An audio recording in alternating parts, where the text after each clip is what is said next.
The first aliyah. God calls out to Moses from the tabernacle and teaches him the laws of the elective burnt offering, the Olah sacrifice.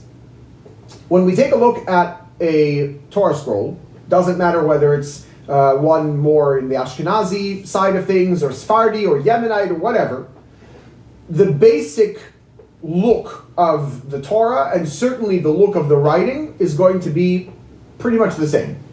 Parchment, black writing, no punctuation marks, certainly no cantillation marks. The only real distinction is that you have columns, and within those columns you have paragraphs.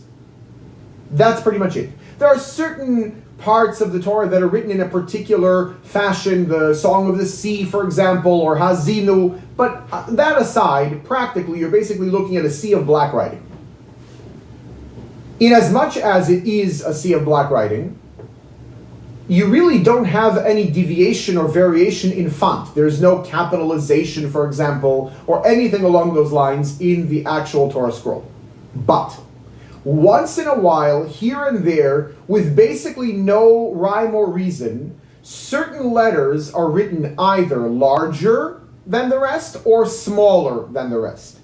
This tradition is all the way back to Sinai, the way that Moses wrote the Torah scrolls that he gave to every one of the tribes. And one of the reasons, at least on the basic level, one of the reasons why we have this tradition, and especially because it is not based in any kind of a logical formula that one can figure it out, and it's exclusively tradition, it's an easy way to tell if a Torah scroll has been written by someone who is on the inside, as it were, in other words, knows the traditions and knows how to write a Torah scroll, or not.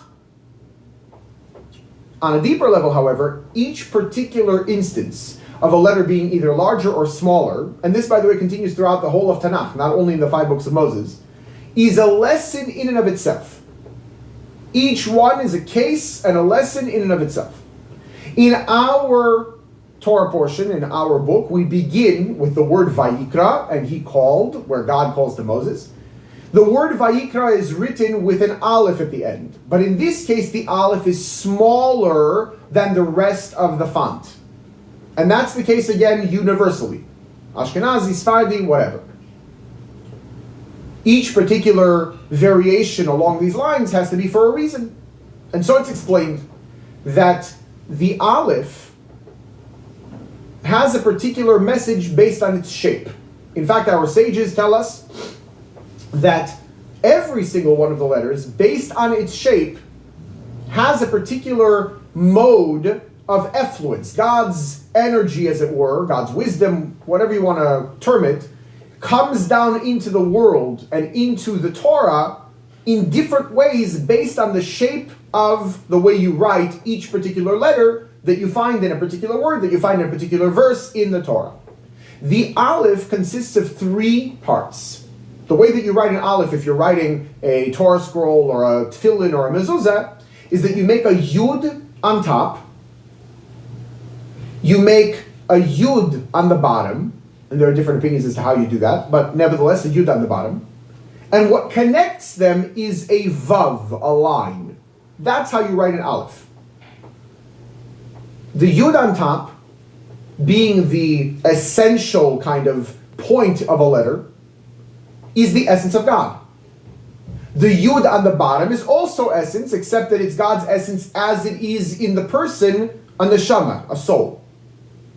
What connects them is the line that is Torah and awe of heaven. In essence, the Alef represents essential connection. The reason why the Alef is written smaller is because when God calls out to us, what should result is a level of self-abnegation, a level of humility that is seen in the fact that the letter Alef is smaller than the rest.